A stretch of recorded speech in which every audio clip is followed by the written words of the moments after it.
Welcome to a new episode on the podcast. Today I'm joined with Alex, and Alex is from America. Before this, very last minute actually, I didn't know that, so so we just found out really late on that Alex was from America, not the UK.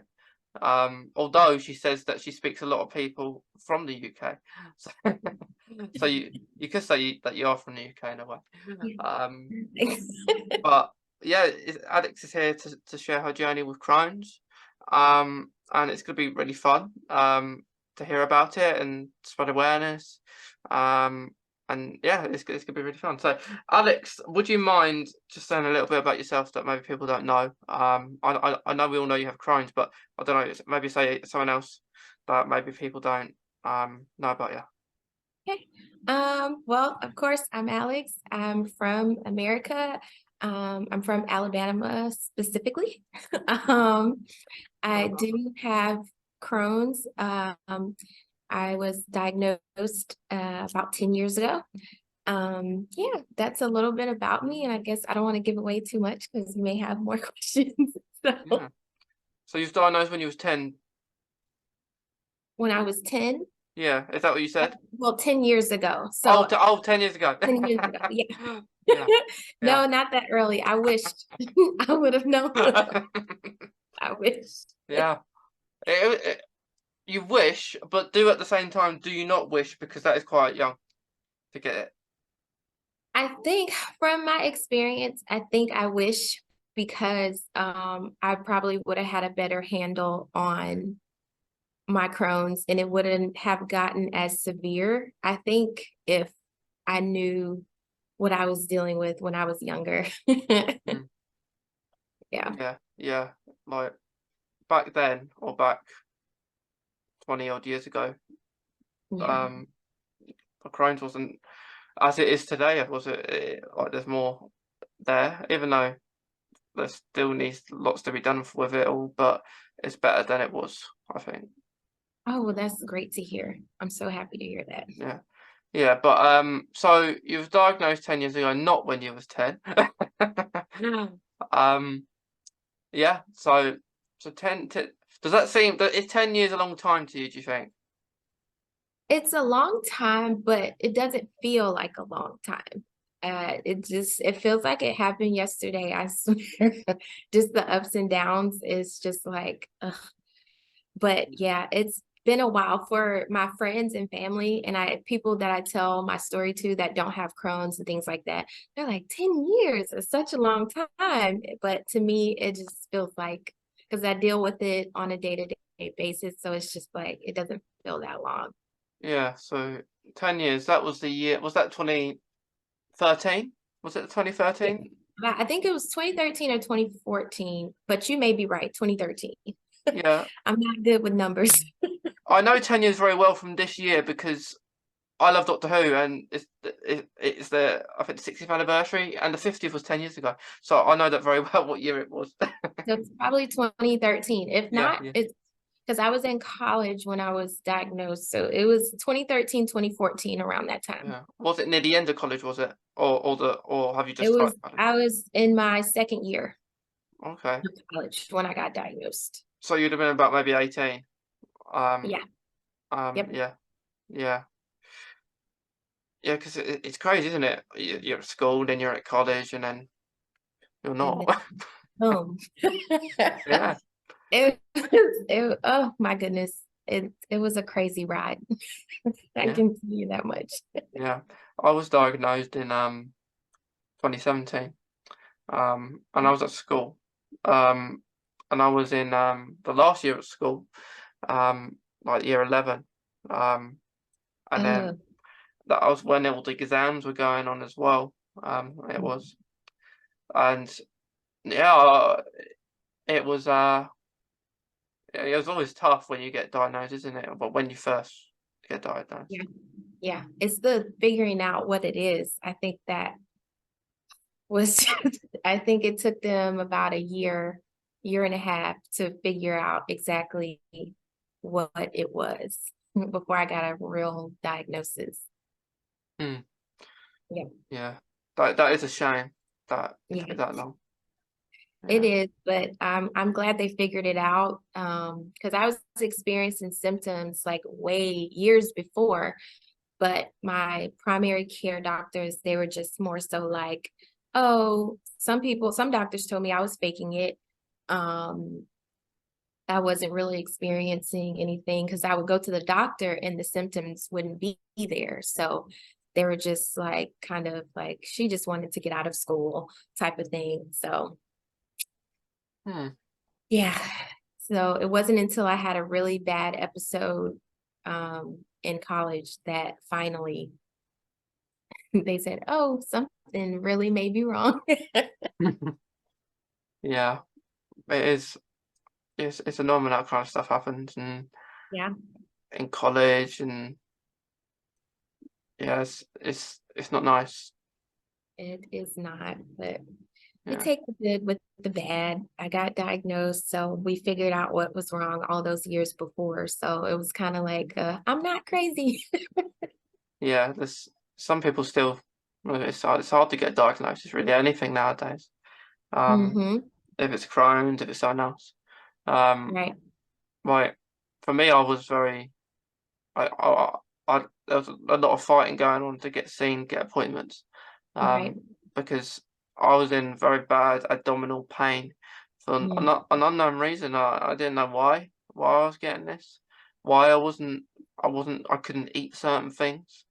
And then I just flowed away and yeah, looked like a zombie because that's what I did look like. Um, and yeah, I look very ill, and people don't see it. I'd go to school in a taxi, and I'd say, do you know where I've been? Like I've been away for a little while. Do you know why?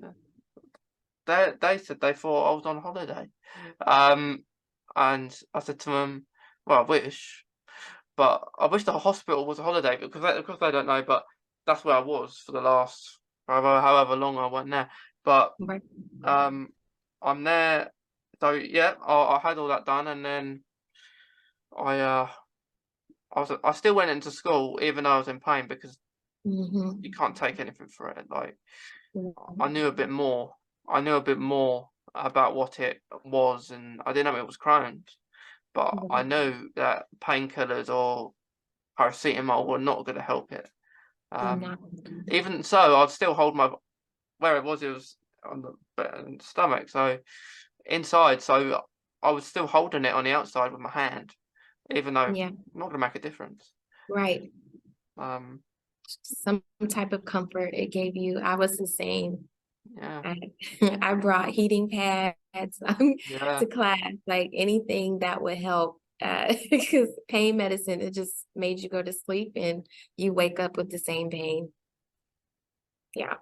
So, but yeah. I'm glad you're doing better though. I am, Yeah, because that's very traumatizing. Like, yeah, the pain is not mhm, nice, is it? Of Crohn's. yes, it is not nice at all. Some days I thought I wasn't gonna make it. Yeah, it feels like that. It does, and like you feel like nearly gonna die. How mad Yeah. the pain is. Um, Yeah. the way I would explain the pain is almost like your insides are on fire.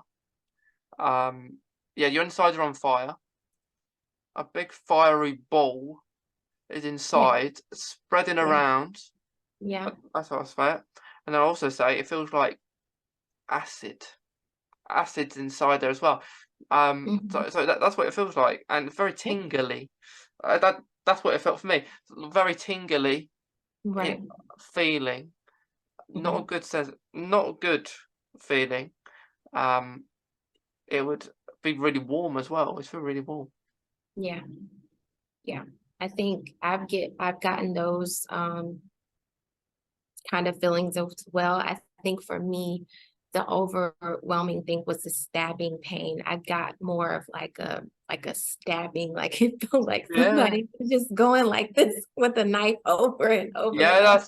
yeah, Like So I think that's the thing that took me over, like that stabbing pain, and it was just nothing you can do to stop it. You drink water, it makes it worse. Like they're like, take this. How? Do you want me to die? Yeah, it I is. definitely no fun at all. Yeah, I had that too, the stabbing pain. Yeah. That's in the same boat as all the acidy and all the fiery kind of Yeah. stuff. It feels like, Mhm. and then you feeling stabbed, and then you try not to think about it because stress makes it worse. Right. Um, and then you're not going to think about it. You're always going to think Mhm. about that certain kind of pain, and then one day it goes, um, at last, um, and yeah, it takes a lot out of you, but when you get over the other side, um, and then you see loads of other people have that pain too. Yeah. Right. Right. Yeah, I definitely think that's what I take away from it, even though like it is horrible, you kind of look at life differently. You look at people differently. Strangers you see, it's just like you just never know because no one could ever tell that I had Crohn's. And it was like I was screaming at people and they didn't even know, they couldn't hear me. It's like on the inside, I was just dying and normal people would just walk by you or treat you a certain way, not knowing that I was literally in excruciating pain at that time. So it made me look at people differently. Like it was just like you just never know what someone is experiencing. That's why I try to treat everybody I'm around with kindness and just with care because you just never know. Yeah, that's the best thing to be Yeah. like to people because you don't know, like you say, like Mhm. not everyone's going to be like that, Right. eh, but it's good to be that way. Yeah. Yeah. Yeah. 'Cause I know for a period I was angry. I had an angry period where what I was just mad at the world. I was mad at the diagnosis. I was tired of being sick. I was mad at my mom, my friends, my everybody. I just shut myself off from the world because I was over it. And then I just kind of had to get out of that. It was hard, but I just had to go to therapy. I had to pray. I had to really pull myself out of it because, it's nothing that you can control. It's not our fault that we were diagnosed. It's nothing that we did wrong. And I had to understand that and just choose different way to fight, I guess you can say. Yeah. Yeah, I agree. You never know what's going to happen. Like, Yeah. we could be doing all right at the moment, but it doesn't mean we're all going to be like that. Right. It's hard having it because you're always having to be careful, dodge people. Um, like if you take medication for your Crohn's, that dampens your immune system. Um, because it's scary having it because you could catch other things as well, not just Crohn's. You can be a you could get other things that aren't nice as well as the Crohn's, and it's a chronic illness which doesn't have a cure. The only cure there is remission if we get there, which is hard. Yeah, It's hard to get there. it is. Um, have you ever been in remission before? I've been in remission, I think, twice, if you can Mm, call it that. I've been in remission twice. I was blessed enough to, I've had three surgeries. So, my first surgery, when I had my upper duodenum, I had part of that removed. And then once I had that removed and they told me, hey, we don't see any Crohn's, I was like, woohoo. And then about 2 years later, um, I was losing extreme weight. I got down to about 82 pounds. Um, and then my Crohn's came back in my colon. Uh, and then once I got that removed, um, after that, part of my colon, not my full colon, it was probably just about this much. Um, I got that removed, and then I was in remission again. Yeah. So then about last year in October, I had to get an ileostomy back in October. So I was out of remission. And then I had my ileostomy reversed in January of this year. And I was in remission after that. And now, again, I'm experiencing so I've experienced remission for about a year to 2 years. It's normally when I hit that 2 years, my body's like, like, welcome. Crohn's is like, hello. Yeah. Yeah. I was on holiday and I spotted a pile of poop as a plushie in the shop, and I had to get it because at the time it was the summer, soon not to be the summer anymore. Now, which is crazy. But yeah, I asked the guy, I say, can I get that pile of shit? Which I said, and then he's like, which one? Because there was one that had a color in it. Uh-huh. And I'm like, no, I want the brown one. I really want the brown one. And he's like, because we couldn't reach it, it was too high up off the cupboards. And he goes up, jumps up, and gets it. Um, and then yeah, I do have a picture that I need to share where I have I went to the beach and I put the poop Uh-huh. on the beach, and then I just called the deserted shit Mm-hmm. on the beach, which is pretty funny. Um, Right. That's um, hilarious. yeah, and I love collecting teddies. Like if I go somewhere, I would get one. Right. Because I um I did it when I was younger, but then I stopped. But then Yeah. I've just started again because I had too many of them. But they're everywhere. But yeah, I had to do it. I just thought of Crohn's. Although Crohn's isn't just about that, but Right. part of it It's a is. big part. Yeah, It's a big part of it. it is a big part. Yeah. Unfortunately. Unfortunately, it's a Yeah. big part. Oh my goodness. Yeah. Um. Like. But maybe answer this question. Okay. Um. Before your Crohn's, well, I'm gonna answer it as well. Like, it's very interesting. This is because I speak to people who are friends that don't have Crohn's, and Mhm. they say to me, like, I would go to the toilet for a number two at least once a day before I had Crohn's. Before. Right. And I know people that have it maybe every few days. They won't have it once a day. I just thought it wasn't. Ever since I was little, I thought that's a normal thing. Go Right. toilet. You go for that number two once a day. Like, do you remember like before? What do you think? Did you do that, or did you not go every day? Like, Before I did not, I from what I remember, I did not go every day. Um, it wasn't an everyday thing for me. I think it was like every 2 days, every 3 days. Um, mm, it wasn't like a every day, but I did have like these urges of like diarrhea, like where it would just be like, oh my gosh. Before that, where I have the stomach pain, and this was before I was diagnosed, so I had no idea what it was.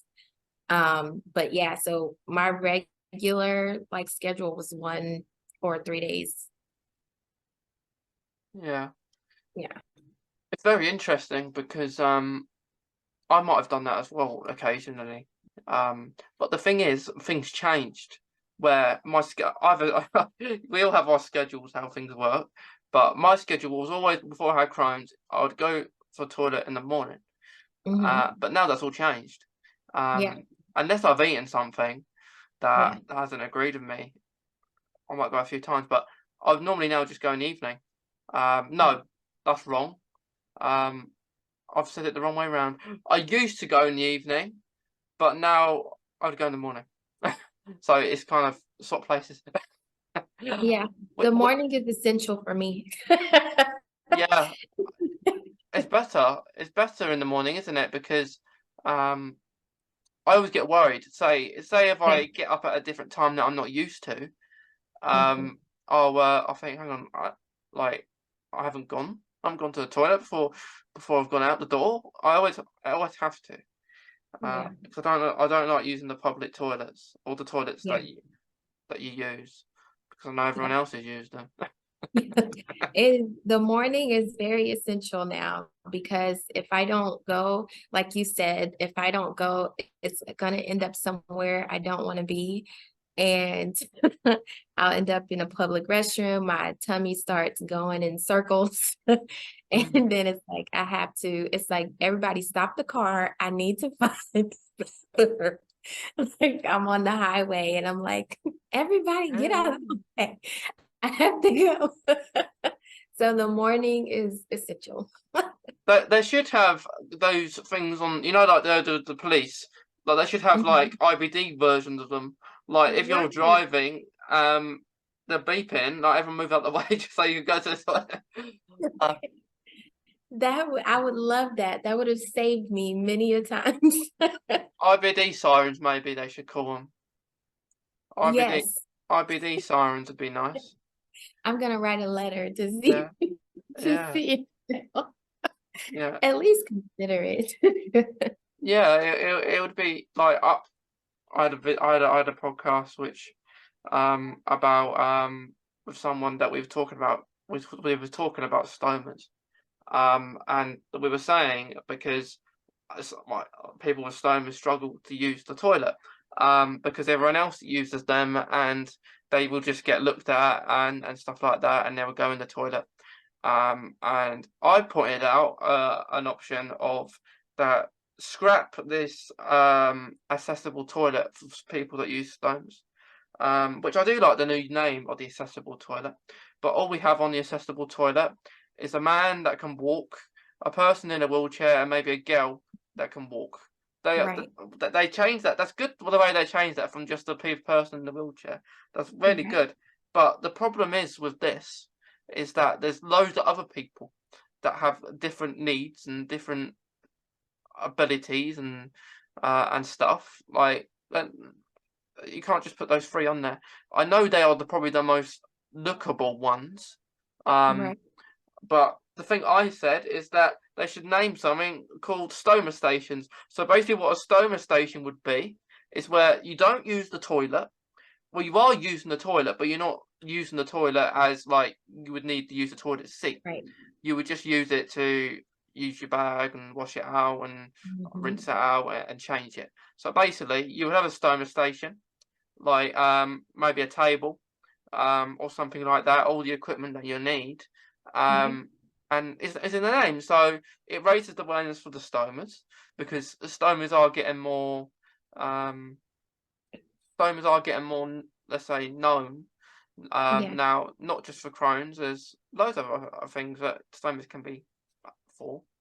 Yeah. So I think I just pointed out stoma stations would be much better than waiting to use the toilet or getting a queue to use it. I totally agree. When I had my ostomy, I think going to a public restroom was horrifying.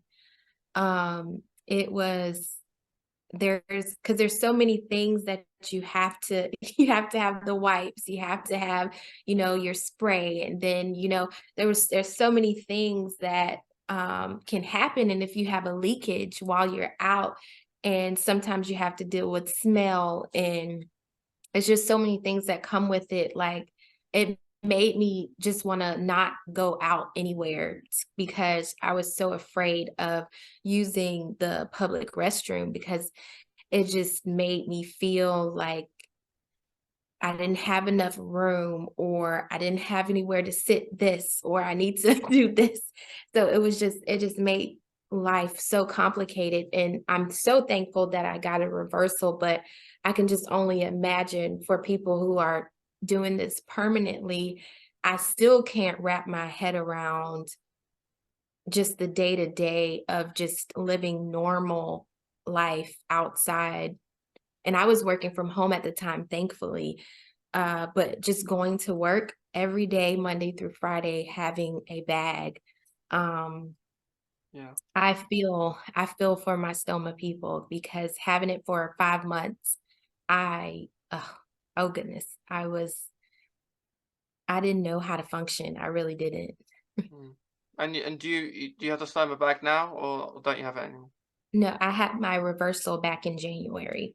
Okay. Yeah. And from your experience, what do you think? Do you prefer it with one or not? Health-wise, I was much better, so I don't wanna, um, say bad things about it because health-wise, it did help me, but just day to day living with it, I'm gonna be 100% honest, I hated it. Like, it was it was life-changing. It's really like a 180 on how you live day to day, how you wake up, because when you wake up, you have a full bag and you have to, and sometimes that bag leaks. And, it's just changing how you live, you function on a day-to-day basis. It was a lot, and mentally, I think, therapy is a wonderful thing before you get the stoma surgery and during you having the having the stoma. I think therapy throughout is the most important thing because it takes a toll on you mentally just adjusting to a totally new lifestyle. Um, I'm thankful that it helped my body and my health, but just from a mental standpoint, it was a lot for me. It was. That is the thing we fear when we get diagnosed with Crohn's and we go online to talk about or to see what is, and they are the two fears that we have is the stoma, ileostomy, which I get very confused with stomas. Where when I hear people, I love when people share it online. Yeah. There's so many people they share it, they show it off, and um, which if I had one, I don't think I could do that. Um, because you're Yeah. showing more of you than you do. Um, Right. and I guess it takes a lot of confidence for a load of us. Well, a It load of does. people do that. It does. I don't think I ever reached that point. That's why I'm seeing everyone online that shows their stoma, I think is Yeah, super important. And it's amazing because I know it took them a lot to get to that point. I know it did. Because in 5 months, I couldn't even wear anything tight. I was wearing baggy clothes and just because I did not gain the confidence to share in that way. I tried to share as much as I could, but mentally I just wasn't there. So I think the advocates and the people who are sharing their stories with their stomas, they are amazing. They're amazing people. And I know it took them a lot of strength to share that. So I give them kudos because they are they are tough. they are. Yeah, it is tough because like people doing that, like see more people doing it now. Yeah, Um, I've never had a stoma. But I always hear very good stuff about them. But like you say, like not many people actually say what you said, which I think a lot of people probably do think.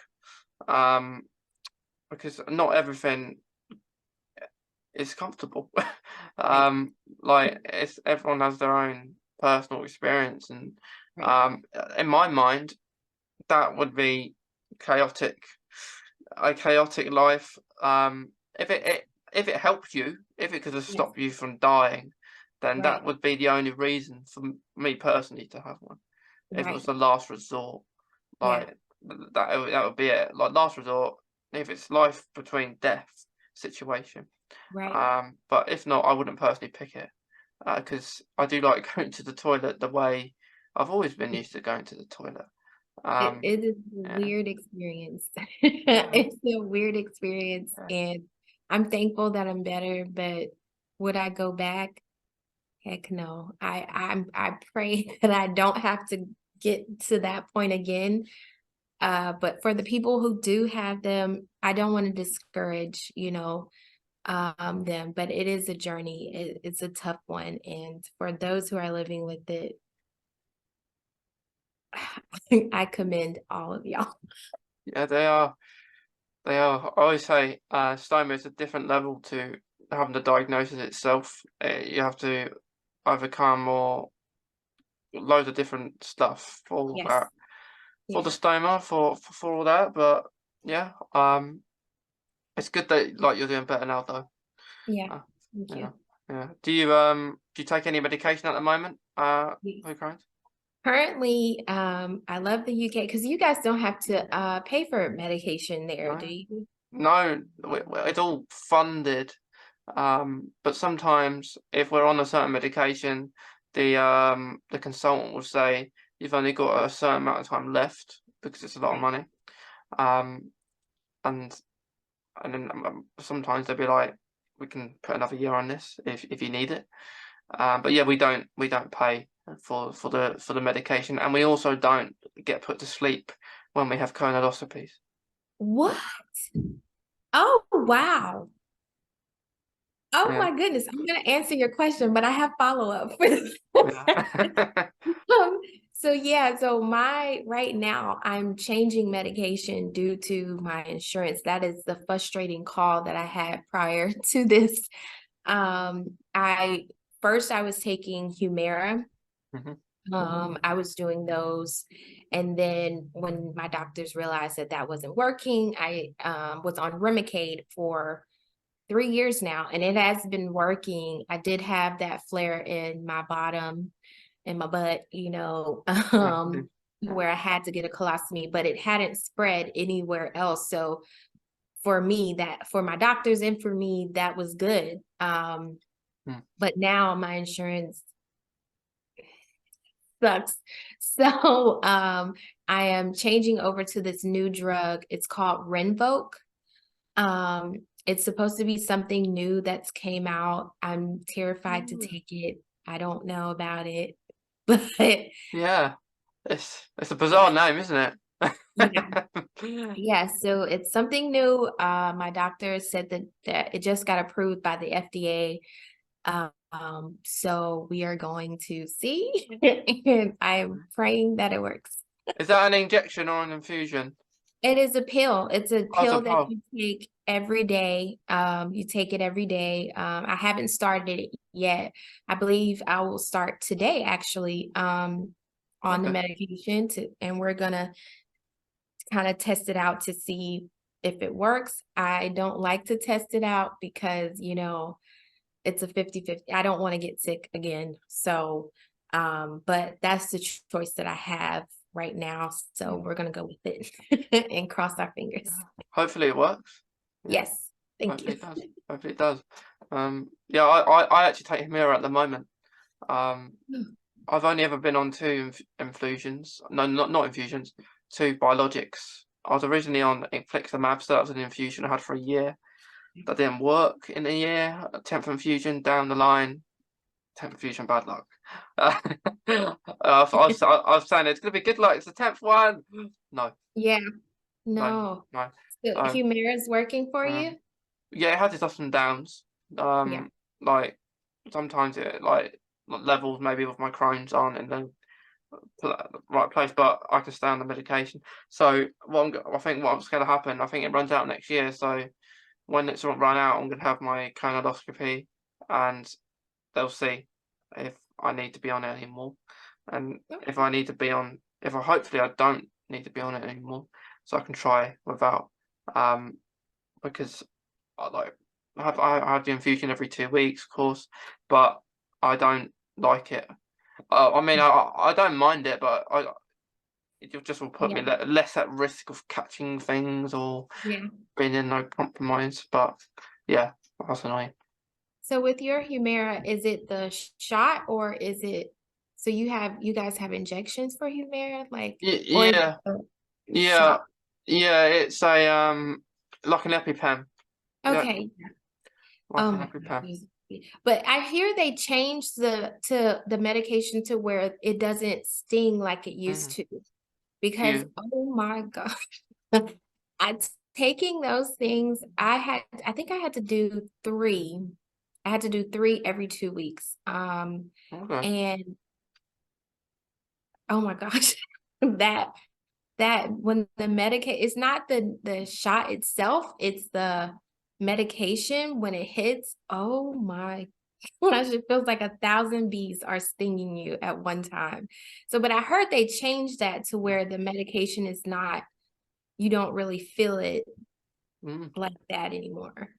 No, I've always there has been more painful times than others. It all happens Yeah. as you go. So some might be a bit more hurtful.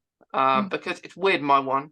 So say, like you have, it's an EpiPen. You have the yellow at the top. You press down the yellow, and then Mm-hmm. you'll see the liquid through the little glass hole going down, and you'll put it. I have it down my thigh, so I have it there, and Mm-hmm. then it's weird because I'll press it down, and then you hear the click. The liquid won't release until it's kind of in your leg. So it's Right. really weird. It's really weird how it's done. But yeah, I've been on that few years. Okay. Like I was on it. I was told I could have started it straight away Right. after I was on the steroids and Mm. stuff. On azathioprine as well. So azathioprine's very risky as well. A lot of people have reactions to it, but I've always been alright. So I've had it ever Right. since I was diagnosed, and that was in 2017. So that's another thing I'd love to be off. Vitamin D I take as well, but with the Humira, that's every 2 weeks. Just take one injection. Okay. Um, I'll just take one injection every 2 weeks, and it's normally a Thursday, sometimes a Friday if I don't want to do a Thursday. Normally at lunchtime. I don't want to do it too late just in case something goes wrong. Um, Yeah. Yeah. um, in the past, things have gone wrong. Like you've released the liquid before, and then it go out everywhere before it's in Mm-hmm. your leg. Right. You missed it. Yep. But yeah, it's been alright. Um, but yeah, hopefully next year I inflammation goes down a little bit. Well, I am hoping for the best. Yeah, me too. I'm Yeah, hoping for the best. I think you're yeah, gonna be good. I'm happy for yeah. you. Thank you. Um, but for the colonoscopy, um, yeah, like it's funny. It's funny because whenever I speak to anyone from America and they say you sleep, over here from the UK we find that quite strange, and we find it That is strange. We we insane. we find it strange because realistically we're not asleep. Well, not asleep. It don't take long Mhm. Yeah, for it, so that's why we find it strange that people are asleep for it, unless they're really distressed. Perhaps there might be a situation. Maybe someone's. I've never known no one to be asleep, but in the UK. But if people are, maybe they're really distressed and they can't right. sit still. But really, you're only in it. Say both of them only take about 30 minutes. Yeah, Um, like you have down the throat and up the bum, done. Um, but it looks longer when you're in there. Like you look at the X-ray, talk to the people. right. Oh, Right. Well, I think that's pretty cool that you can kind of talk to them during, because kind of we get our information when we're like coming off of anesthesia and we don't even like, they're talking like, this is what we found, you're dying. And then like it's like, you're dying, we found polyps here, and you're halfway like, and you're depending on the person you're with to repeat everything the doctor said. So I think in that aspect, I think that's a really cool thing that you're able to see and talk with your doctor. But would I like to be up? I don't think so. I don't think so. Um, I'm pretty I don't know. I'm sure. I don't think I can do it.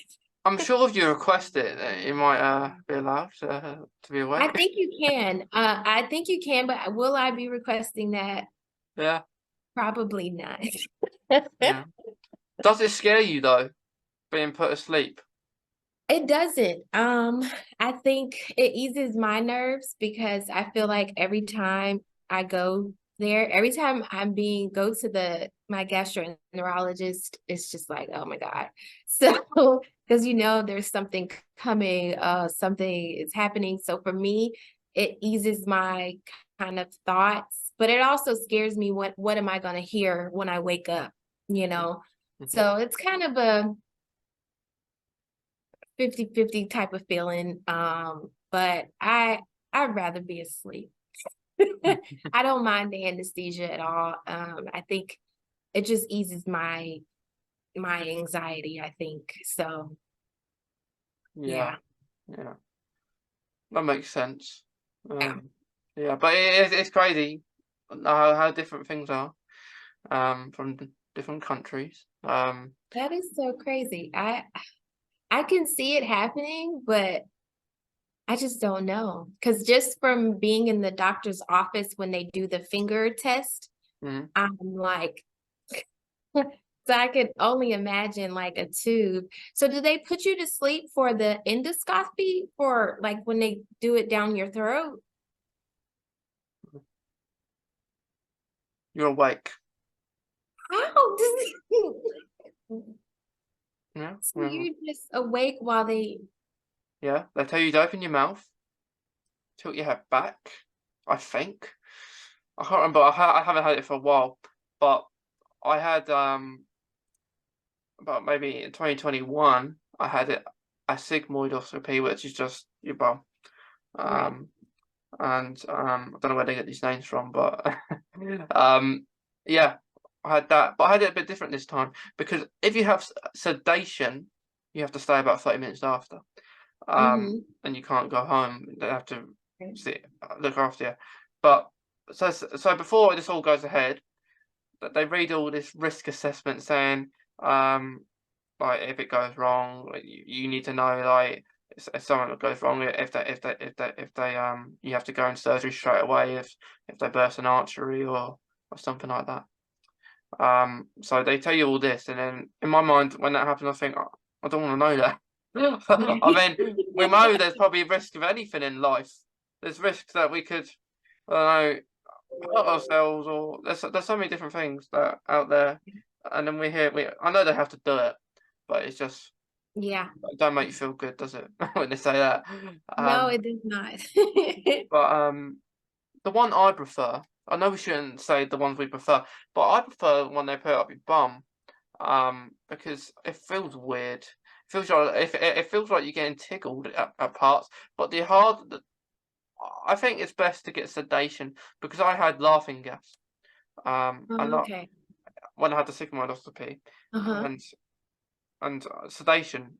I think I should do that again next time because I didn't complain. I was just sitting there, maybe didn't feel it as much with the laughing gas I did, and I was just using it. I think I was trying to get a high because you can get really high having the laughing gas, You um, and I just keep saying I'm having it. I'm not in pain, but I just want it. Um, the guy took it away, and then when I was in pain, I was groaning, and I don't think they looked at it all 100%, but yeah, with the down the throat, it's not pleasant. Um, Oh my goodness. I um, can only imagine. you Oh have my to. God. They tell you to swallow when the pipe. So say the pipe, you have to swallow. Keep swallowing because you'll gag. Yeah. It will make you gag when it's all the way down. Like you'll go, and then they tell you relax, relax, think of something good, think of something good. That's what they'll say, and in your mind, uh, it's there for a while, and then your mouth is open, resting on the pipe that is down.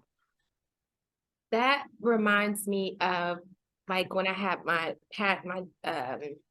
ileostomy surgery of a GI tube, but that one they go through your nose down, but it Mhm. ends up down your throat. That was horrible. So Yeah, I can only imagine. I would probably say, can I opt out of this today? That would kill me. they normally like to do it in the morning as well, Yeah, because you would have your drink the day before. You'll have your yeah. drink, um, and then you're empty, and then you go in early the next morning. That drink. Ugh. But when I had that drink, I didn't see the point because I was empty anyway. I wasn't eating anything, and I didn't go to the toilet. Had the Right. drink, had the drink. I'm thinking something's wrong because it's supposed to make you go to the toilet. That's the whole point of the Right. drink. And I drank nearly like probably 2 liters of it. I didn't drink any more because I was empty. And then they said I Right. was probably the most emptiest person they've had. They said, and I was like, well, I didn't go for a toilet. I just went for a wee. Uh, was that a problem? I said, no. I say I was empty. I was empty before I even started, so I wasted time drinking the drink. Oh no. Well, at least you made sure Yeah. It, that you were empty. it doesn't work with juice either, does it? Yeah, No. that I drink. think I think that prep, sometimes it works. I have my days, but it just depending on the type of prep, sometimes it makes me vomit some of them because they have me take like these 2 pills on top of the prep, the drink. So it just my body is like I don't have any more in here, so it just comes out that way. And yeah, Yeah, so prep is not fun, but I had this new type of prep where it's just like little bottles like this, probably about this big, for my ileostomy surgery, and that wasn't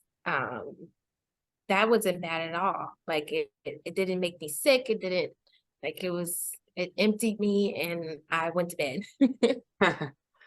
yeah. Crohn's is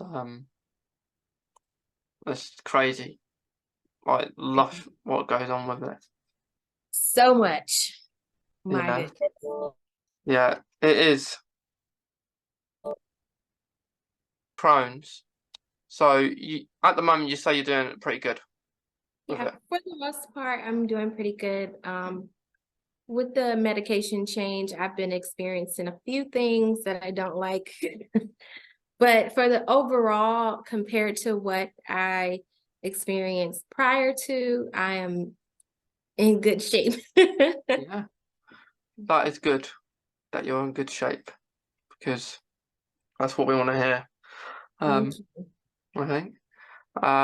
So was it when you got diagnosed? Was that the first time that you've heard of Crohn's? No. So before I got diagnosed, I did a lot of Googling and because I was trying to figure out like what I had. And so I looked up every time I put in my symptoms, colitis would come up, Crohn's would come up, and I think IBS came up. So I kind of had an idea of kind of what was happening, but I just needed the firm, like, this is what it is. But it was only maybe a year prior to me getting that official, like, okay, something's wrong. Um, you need to go see a gastroenterologist type of thing. So I wasn't aware for a long amount of time. I know my peers and even my doctors had no real knowledge about it. Yeah, it's good that you researched. I Um, did yeah, because I knew something was wrong, and so many people were telling me, even doctors, they were like, "Oh, we don't see anything wrong because if the inflammation is not there, it doesn't it doesn't show." And it's like, do you want me to run to the hospital as soon as I am experiencing something? So when I really figured out, I was in college and I went to the bathroom and I saw there was blood in my stool and my stool was black. And I was like, this doesn't look normal. So I called my boyfriend at the time. He was like, we probably need to go to the emergency room. And when I went, I finally got a doctor to tell me, like, this is possible, IBS, Crohn's type of thing. And then we went from there. yeah. Yep. It is good to research because I did not. Um, yeah, like it, it was an interesting. Yeah. Yeah, I knew I had Crohn's because when they had the colonoscopy, I heard that say he's got Crohn's. I come out saying to my parents, I've got Crohn's, and then he comes out and says, the consultant, you've got Crohn's. So with the sedation, you can still hear little bits. Right. Never heard of Crohn's. It's Crohn's, and I think what's that? I thought I've just got a little bug I'm gonna recover from it. It's just a little bug because that's what you think. Right. You never think you're just gonna get diagnosed with a random disease that you don't Right. know, that you don't want. So did anyone like in your family have Crohn's or at all? No, no, no. I'm the only one. Same for me. But Same for me. in the family, bowel conditions is happens. Um, Mhm. it's quite known in the family. So Okay. like people have had bowel disease and stuff like that, but not Crohn's. Okay. Yeah, I think that's the same for me. I think my dad, he had like gallbladder issues. My sister, she had gallbladder issues. So, but just never anyone with Crohn's that was officially diagnosed. I think my sister does have Crohn's just from the things that she's told me, but I don't want to diagnose her. I want a doctor to diagnose her. So she's just being, because I think she's seen what I've gone through, and I think she's scared of that diagnosis. Yeah, I try to tell her some people are very moderate with their Crohn's and they can handle it with just medication and things. And some people are more severe, but I try to tell her like it's best to catch it as soon as you can, yeah, before you reach that point where it's a hot mess. yeah. Like if anything goes wrong with Crohn's, just try and get sorted as soon as possible. Even if it's not Crohn's related, even if it's some not that you don't doesn't look like it's Crohn's related, but it might be. It might be someone else. So it's just like Right. life in general. If you don't have Crohn's or not, you think something's up, just get it Yeah, get checked. it looked at. Go get it checked because you Yeah, just never know.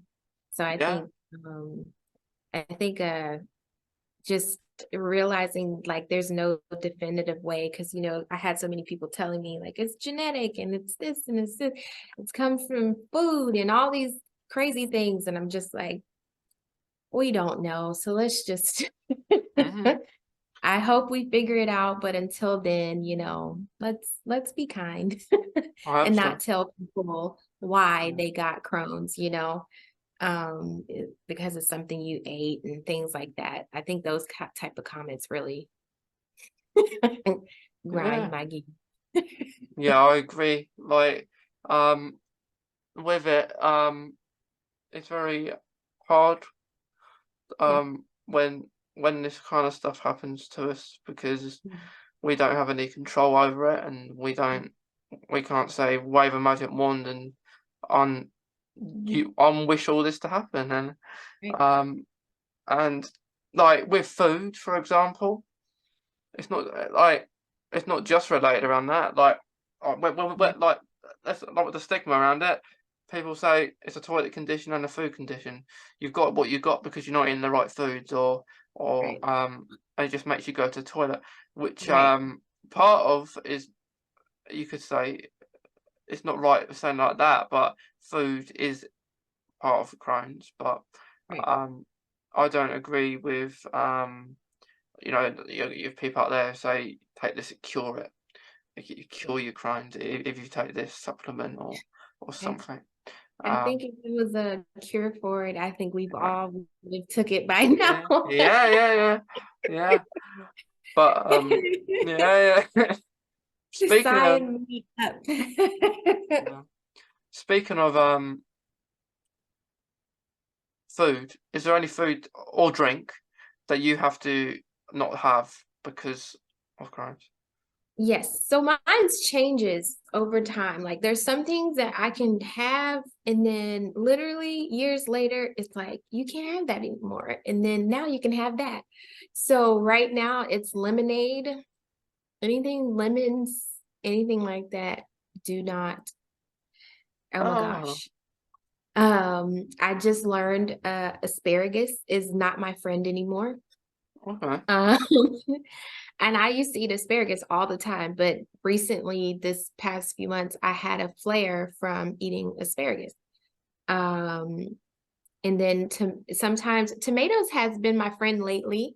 But it's lemonade, it's usually tomatoes, asparagus. Um, what are the other things? I think those are like the main things, and garlic, like, and not garlic salt, like the seasoning, just more so like when you put the big chunks of garlic in something, I can't have it in a large consumption. It does not agree with me when I have like garlic in a huge like what do you call that? Cloves of garlic. Yeah. Yeah. Yeah, with the things you've mentioned, like tomatoes, I never used to, but I do like tomatoes now. I like I don't like the tin ones. I like the fresh ones. So Yes. the tin ones I don't like. I like tomato soup, tomato ketchup, quite a lot of tomato things. Um, it's crazy. Like you have people out there, like my mum for example, she'll have tomatoes, like tins, but she won't like the ones I like. So it's kind of Oh, opposites there. really? I love tomatoes. They're my Yeah. guilty pleasure. Yeah. I love a tomato and cheese sandwich, with cucumber in Mm. it. I like that, and it's great. But with lemonade, for me, I love it because I have to have things with decaf, and if I get Sprite, it Mhm. secretly is decaf. Right. If you on the bottle, really tiny writing. So I have that. But with lemon, that's an interesting one because really it's not nice on its own. It's only you have it with like a drink or something, it Right. may be alright. But yeah, I've never known anyone to have a lemon unless it's with like a It's side not or something.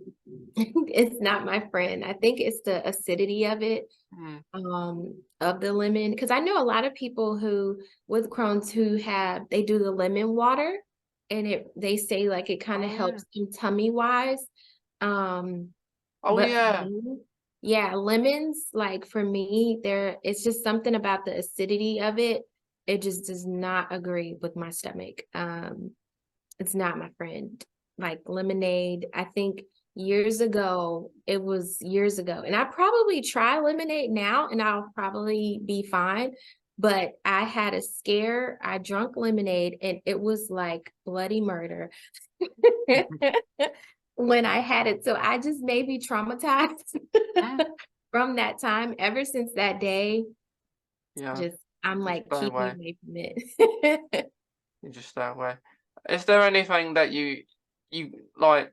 Oh, you said tomatoes, but is there anything else that your go-to food or drink that you can have that you're alright with? My go-to food that I'm okay with, anything that's kind of like not super acidic. Like I am a foodie. I love food. Even if it may hurt me, I will eat it. Mm, I love, love, love food. But I think the thing my go-to, I'm not a big soda drinker, and I think that helps a lot. I'm huge mm, on water, huge on Gatorade, and I'm not a juice drinker. I'll have it every now and then, but I try to stay away from things that have like a lot of additives and a lot of, like juices have all that different type of additives in it, and I try to stay away from it and all the syrup and things like that. But like my go-tos are kind of like vitamin waters, water, Gatorade. I kind of stick around that area. Food, you put it in front of me, I'm gonna eat it. yeah, yeah, that's good. Like for me, I loved for the Crohn's. I used to love having every once in a while have a gaming night, and I'd have kebab with chili sauce and put chili sauce all over it, and I'd love the sensation of Hmm. having water every few seconds. Right. It was just so nice. Like people think I'm True. mad. People think I'm mad saying that, and then in the morning, well, it ain't fun. with burning.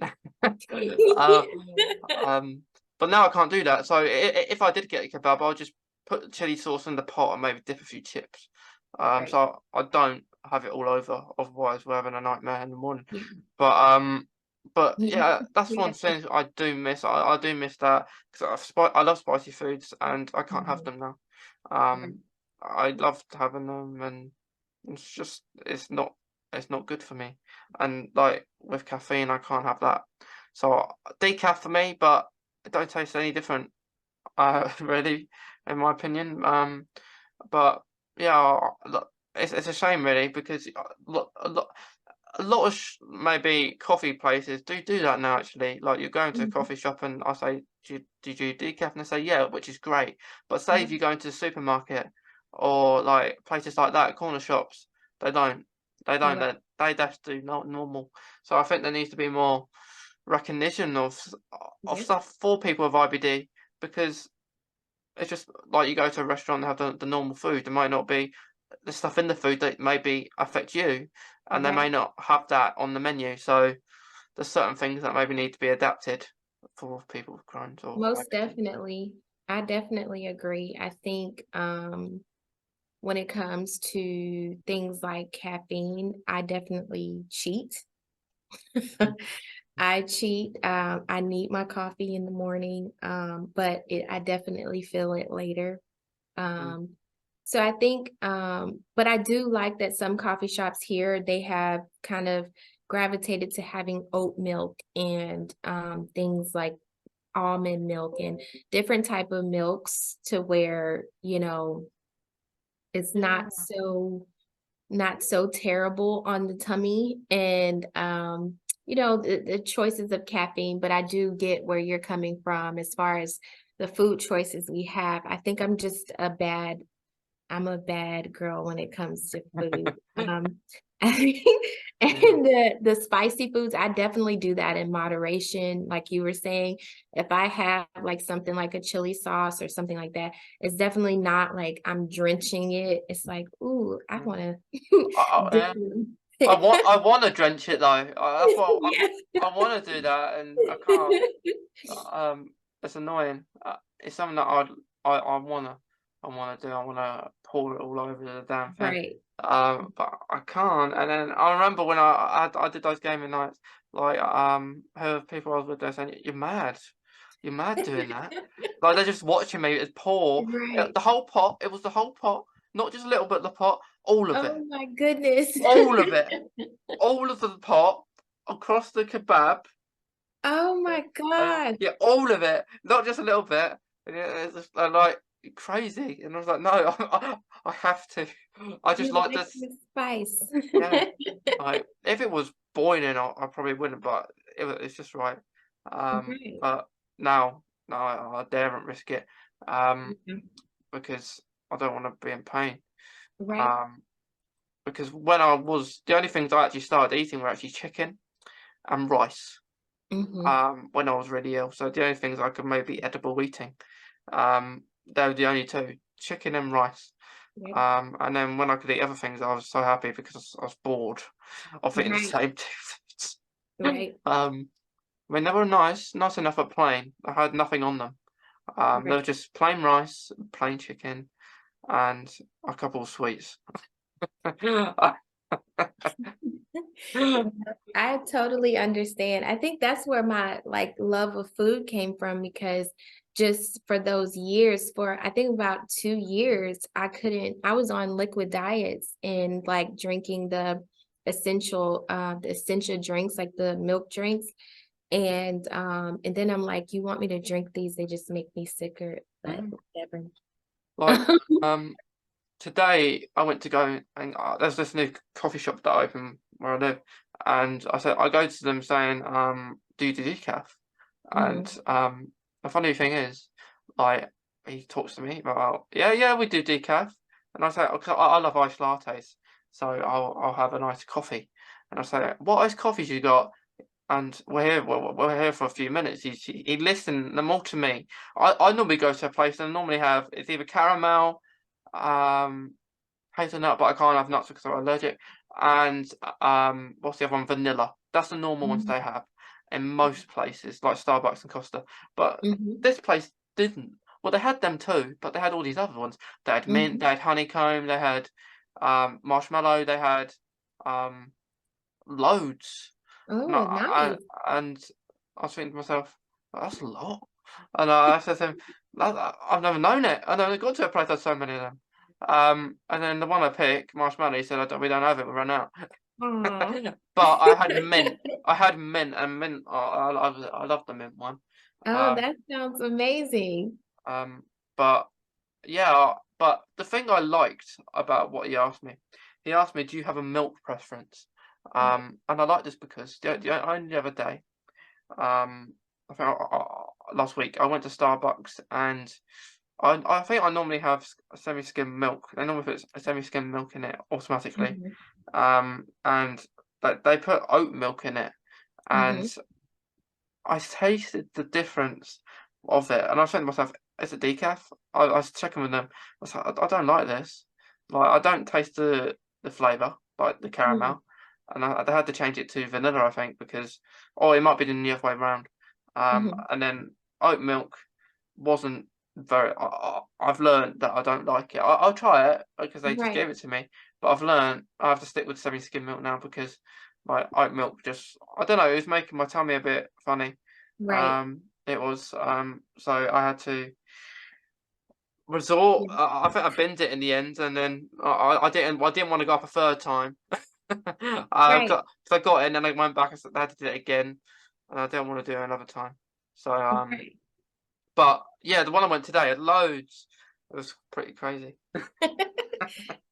I think oat milk for me has been my because I tried almond milk, and almond milk, it's not cool. But oat milk I've come to find in my coffee is it does my stomach. At first, my stomach was like, what's this? And then like now when I get my coffee, I always use oat milk and it does me really well. For how long, I don't know, but for now, oat milk is the go-to. Alright. Like, would you say you're a coffee or tea person then? I'm a coffee person. I do like tea. I have my tea like on days where I'm trying to relax, or sometimes in the morning I like a black tea, English breakfast tea in the morning when I'm not trying to be super wired. Mm. I do tea, but coffee, if I'm like now I go to work every morning, it's a must. Coffee is a must. Yeah, if we think about it, in there's more coffee places than there is tea. Like, you have Costa Coffee or Starbucks. They're Mhm. essentially coffee places, which some will have tea in it, but it's like coffee. The world is dominated of coffee, not Yeah. tea. Yes. Um, and this is where most people are making their money now, going to these Mhm. coffee shops, just going for a coffee in the morning. Yes. That's where a lot of people. What? Because where I live, they have about 5 Costa coffees. Like, there 3 in the town, one up the road where I live in, and one up somewhere else. But it's crazy. Yeah, it is. I'm telling you, they have my money because I go just about every morning. Yeah, They I'll have go. my I'll go a few times a week. Yeah, Yeah, I'll definitely go a few times a week, and yeah, I mean, and I love drinking. I love eating ice as well. Like, I have ice. I just yes. love it. Um, but I love cappuccino with like chocolate on it as well. Oh, Um, that yeah, sounds good. yeah. But yeah, pretty much live on coffee really. Yeah. There's a place I sometimes go that has a machine of decaf, and not just decaf, but it has decaf mocha. So, Mm, or like some decaf drinks, decaf coffee, which is good. Like, you don't really find them like yeah, around, um, which is good. It's good that we have opportunity, and I guess they're not thinking of people with Crohn's, but I just guess people don't like it sometimes. right. Caffeine. I'd love to have caffeine personally, just Yeah, give more energy. Because yeah. as we know, with Crohn's, we don't have much of energy. None whatsoever. Yeah. Um, and when I learned caffeine causes pain, Mhm. I don't know if I'll be alright now, but I don't want to risk it. So Right. I would love caffeine, Yeah. but yeah. But it's funny. So some people think it tastes totally different. I mean, I don't. To me, they're the same. But I guess I haven't had normal coffee. I'm not normal coffee, just coffee that has Yeah. decaf in it. Yeah. I Caffeine in don't it. think I've ever had decaffeinated coffee. I don't think. I may have, and I just didn't know it. But I Mm. think I've always, when it came to coffee, it was always caffeinated, and it's probably a bad thing. I reap the the Yeah. repercussions from drinking my caffeine. Caffeine isn't always good for you. I think. I don't think it's always good. It is not. It's not. I like I said, I'm bad. Yeah, yeah. Like you said, you're a bad girl. Yeah. I'm bad. But I do it in moderation. I try. Yeah. Yeah. Yeah. Definitely. Um. But before we continue speaking about coffee, because I think we could do a whole probably episode about speaking about it. Is there any before I ask you last question? Is there any other questions that you want to ask me about anything? Um, I don't think so. I'm enjoying this so much, and I think you've answered a lot of questions. And I just want to say that I am super, super thankful and grateful that you've created this podcast and platform. I think we need more of this. And oh, there's a question. What made you like kind of get it started? I was bored. It was in lockdown. I never heard of a podcast before. Um, First of all, speak on my own. First few episodes, probably if you go all the way back to 2020, you'll see maybe me speaking my own for maybe 3 or 4 episodes, and then I think on the fifth one, or maybe the fourth one, I got a guest, and ever since then I thought get a guest on, speak about it. I tend to do different series sometimes, and sometimes I'll do the odd episode like this today. Um, so I'll do a series about. Normally, I'll do a series about autism. Like early this year, I did a series called Autistic Assemble. Have people on who have autism, raise awareness for that. And then we had a series called Mental Health Awakening. So basically talking about mental health. People coming on, speak about mental health. They may have Crohn's. The co-host I do it with actually has Crohn's, and is a therapist. So, and then we have other people that don't have Crohn's at all. Just want to speak about mental health stories. Mm, Um, that is cool. And then we also have what else? What other series did we have? We have a series that I started last year. It was called because I like to love to talk about hobbies. And I called the series Doctor Who and Autism Celebrations. mm, Um, because I love Doctor Who, yeah, and I found that a load of people have autism like it too. So why not create a series about it? So I did a series last year, and I did like a first part of the series for this year called Doctor Who and Autumn Celebrations was out in August, start of September as well. And then I'm doing the last bits for November for the 60th anniversary with a few actors from Doctor Who on as well. So oh, um, which makes it a little bit better. So those are kind of episodes have not been announced, like they're very secretive till they actually come out because I managed to get a doctor from Doctor Who on the podcast, so that one's been kept for very special for it. So because I like to surprise people, but so yeah, I do that, and occasionally I'll do seasonal episodes. You know, like we have Christmas, Easter, stuff like that. yeah, That's nothing against everyone else has been on. I just sometimes just like it's catchy, like you call it Easter special or Christmas right, special. Or there's going to be I think Iliostomy Day special. right, When that comes around.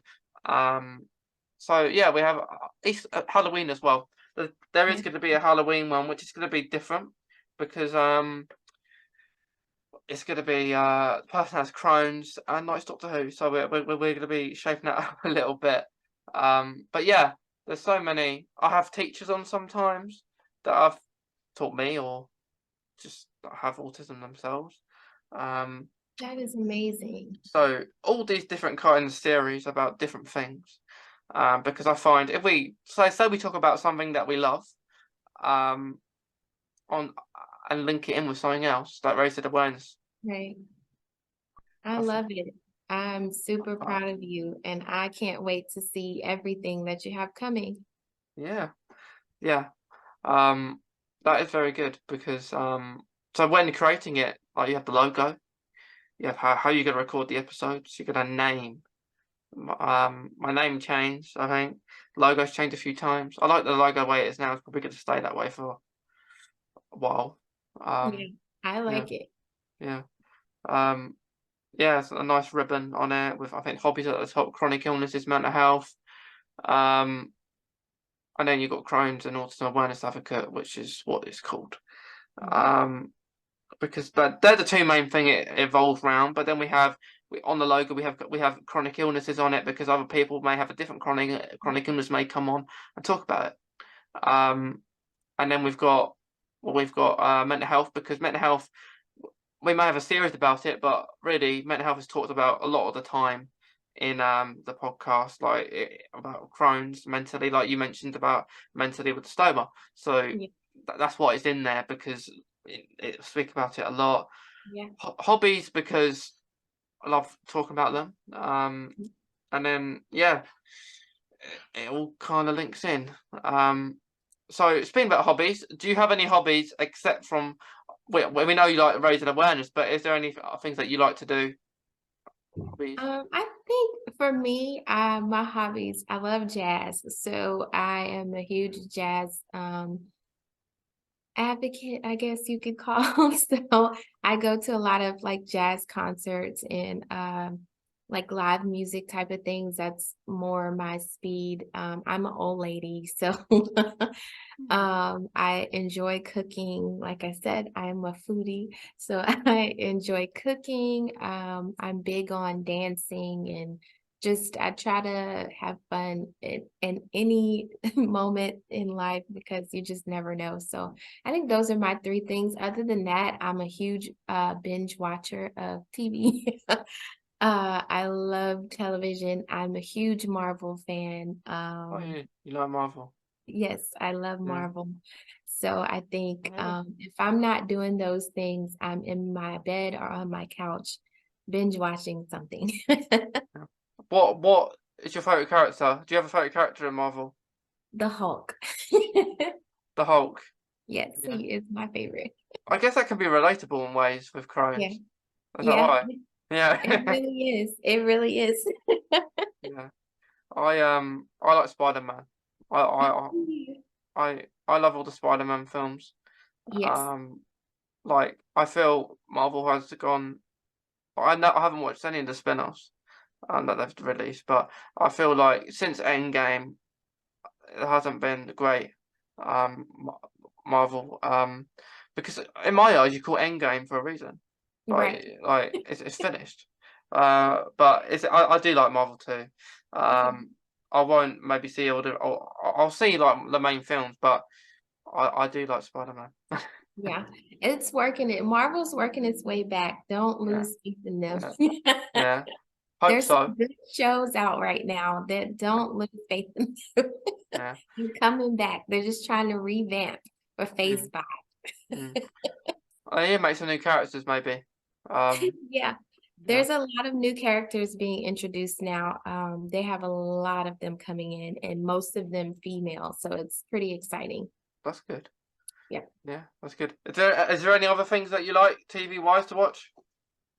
TV wise, I think I don't know. I just kind of I love like TLC shows. So shows like Little People, Big World, just little shows like that where I think one show I'm watching where they have sextuplets. Um just weird little shows. Um and then I just kind of like right now I'm watching Superstore. I love The Office. I kind of watch just a range of just everything, I think. Okay. Yeah, that is good. It's good to like Yeah. telly. It's good to have time. Well, I guess we do sometimes. We have Crohn's. Do have Yeah. time. You Yeah, have time. I think that's where my love of TV came from, laying in Definitely, bed. definitely. Last thing, Alex, before we Mhm. finish, do you have anything else you want to say? Any advice that you want to give out to anyone Uh, listening, watching? I would say my advice to anyone with Crohn's, any chronic illness, just not just Crohn's. I think the best thing to do is find you people to surround yourself around, positive people. I think the worst thing that I will put myself, is to isolate myself during my time of illness. I think just trust in the people around you and reach out to the people around you. They are here to help. And if you run into people who, you know, that may leave your side because you experience a lot of loss, friendships, and things like that. Sometimes family, you experience those things during your time. You're experiencing so many different things. So I think the people that that are there for you, just kind of keep them around. And therapy is super important, I think. And just, I'm here for you. If you want to reach out to me, I'm here. I think podcasts and things like this are super helpful. So I'm very thankful for you creating this platform for us, because I think now we're starting to gain a voice. So, and more people are becoming aware of what Crohn's disease is. I've seen um, more people talk about Crohn's than I have in the last couple of years that I had since I was diagnosed. When I was diagnosed, it was like no one knew about it. So I think you're doing great work. And I send my love to everyone out there who is going through any type of chronic illness. Just keep that support around you. I think that's the most important thing. Yeah, that is great. That is great, because that is the most important thing, to be positive. I know we're not going to be positive all the time, but it is good Yep. to be positive, and yeah, that's really good advice. Um, yeah, because the podcasts are getting more known now. I see more people creating them. There's been a few that have come on mine that have asked me for help to help them create one, and there's just people creating them. And I think it's great. It's a great way to communicate, great way to talk about things you like to talk about, Right. and to raise awareness. Like, it's all about raising awareness, raising acceptance, trying to make a difference, and sharing stories. That's the main thing. Right. I About think sharing those stories. But yeah, thanks, Alex. I'm glad you've enjoyed it. awesome. Thanks for Uh, having me. I yeah. had so much Yeah, fun. Thank you. yeah, it was so much fun. And to anyone listening, to anyone watching, whatever time it is for you, we hope you enjoy it. Today, with Alex, and we'll see you on the next episode when that is. I think it's tomorrow. I think. When this episode airs. I think there's going to be 3 special episodes within a series called Mental Health Awakening. But we're calling it Mental Health Awakening Specials, because there's Mental Health Awakening Days coming up in soon, and then we're gonna have 3 specials to kind of highlight that, and just group episodes talking about mental health and sharing stories about mental health. But yeah, that's coming up soon. But today's episode with Alex is an awesome one. Make sure to listen to it, share it. Make sure everyone listens to it, because it's awesome. But thanks again, Alex. You're welcome. Yay. Yeah.